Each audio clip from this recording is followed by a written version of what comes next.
5 ways to build your classroom community. Over the 2020 school year, students at every grade level have lost essential opportunities for social interaction. The Zoom classroom could never fully replicate the in-person classroom, no matter how hard we tried. As we look forward to the new school year, teachers must begin with a plan to build a welcoming classroom community. To engage in our curriculum, students need first to feel engaged with their teachers and each other. Students show that when classroom climate and community become keynotes of an instructor's pedagogical roadmap, amazing things can happen in the classroom. Chickling. After speaking with colleagues and looking back on my practices, I have compiled 5 ways that teachers can build classroom community. I have focused on students at the high school level who can be more resistant to games or activities where they worry they may look silly. It's crucial to go into the school year with a plan for building community that works for your students and your teaching style. Use this guide as a starting point to building your plan. Greeting students at the door. Greeting students at the door is one of the simplest ways for teachers to create connections with them while also setting the tone of the class. Greeting students at the door sets a positive tone and can increase engagement and reduce disruptive behavior. Spending a few moments welcoming students promotes a sense of belonging, giving them the social and emotional support that helps them feel invested in their learning. Checklink. The handshake at the door that many teachers favor is obviously out of the picture now, but there are still many ways to make the door greeting more effective than just a hello. Ask a quick and silly question. Hello, Rachel. Pie or cake? Or give a pre-corrective statement like, Hi, Isaiah. Let's work on being an active listener today. Or ask about something specific in the student's life. How was your recital, Lucy? Etc. Any grading works to create a bond between teacher and student. Check the links below for more guidance on grading students at the door. Welcoming students with a smile, link. Positive gradings at the door, link. Setting classroom norms.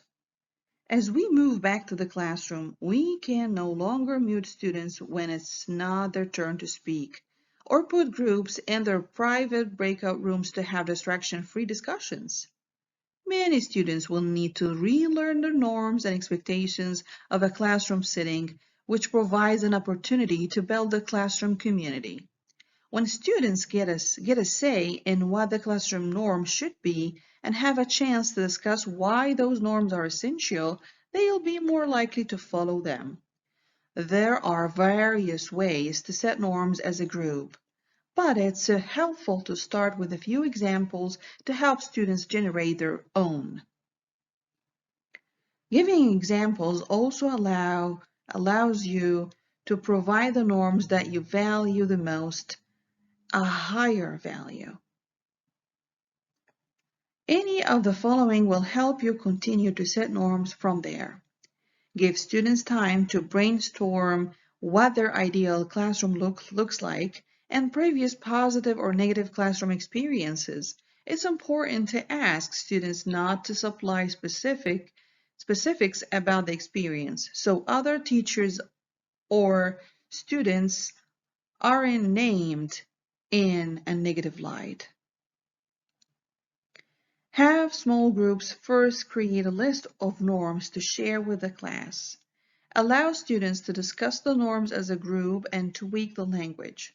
If students are less comfortable with being vocal about what they'd like to see in the norms, consider using Google Form to collect their ideas privately.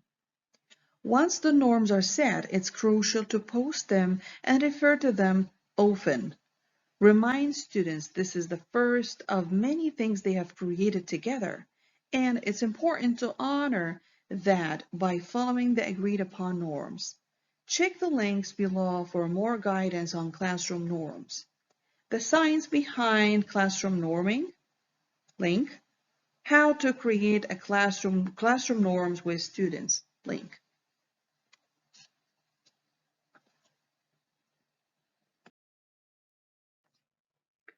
First week of icebreakers. Icebreakers are a great way for students to get to know each other and to loosen nerves or tension in the classroom. They are a popular first day of school activity. However, they can become exhausting for our more introverted students if done for extended periods. It's better to do a short icebreaker every day for the first week.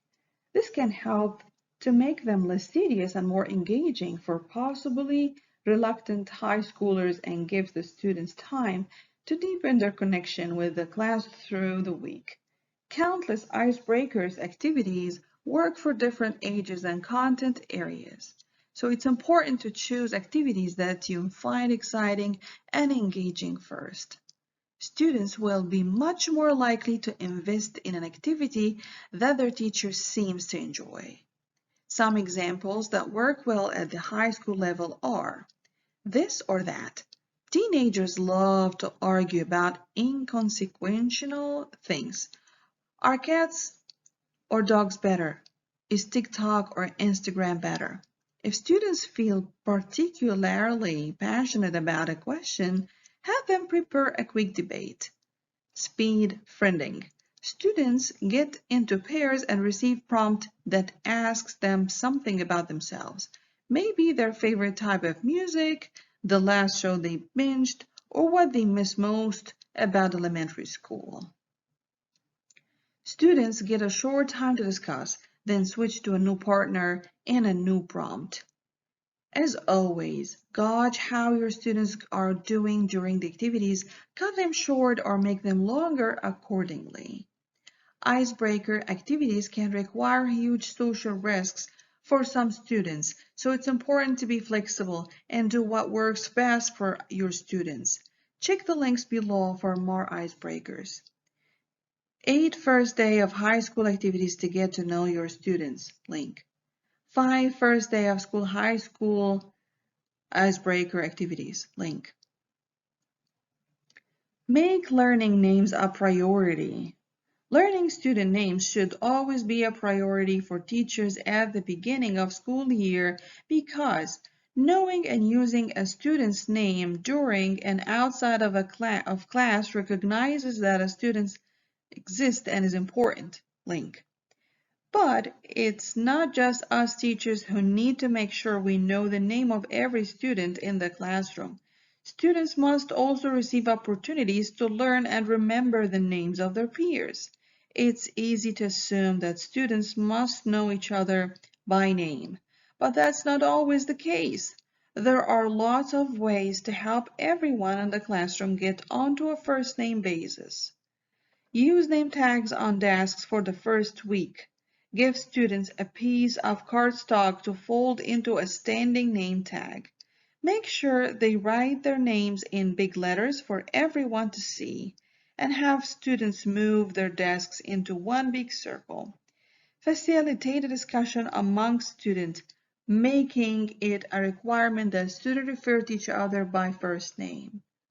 Name games. There are tons of fantastic name games that can serve as both icebreakers and opportunities for learning names.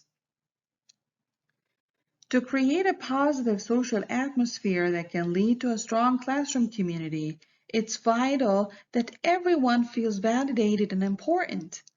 The embarrassment that could be felt by a student whose name is not remembered can have a detrimental effect on their ability to feel like part of the classroom culture. Check the links below for more on the importance of learning names. The importance of learning names, student names, link. The importance of learning names, link. Daily journal and discussion. Making a journal and subsequent discussion a regular classroom routine is a great way to continue classroom community building throughout the year. Starting each class with even 5 minutes of quiet journal time helps get students ready for an academic lesson and make sure they are doing at least a little bit of writing every day. When followed with a discussion, students can be sure they will be conversation with each other in each class, even on days that may be more lecture or teacher focused. Various types of prompts are effective for a daily journal. Content specific: use the daily journal to encourage students to start thinking about a significant theme or essential question of the day's lesson. Current event focused: if there is something major going on in the world that your students are interested in, give them a chance to discuss it in the safety of your classroom.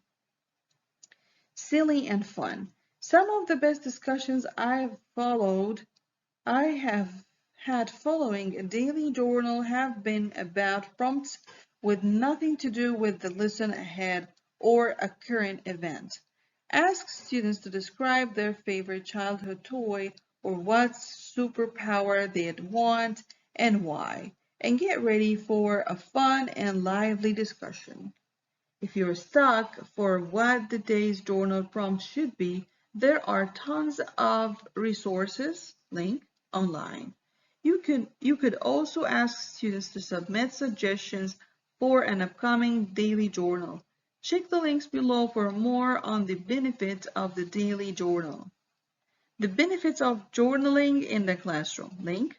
Journaling every day, teachers say it really works link.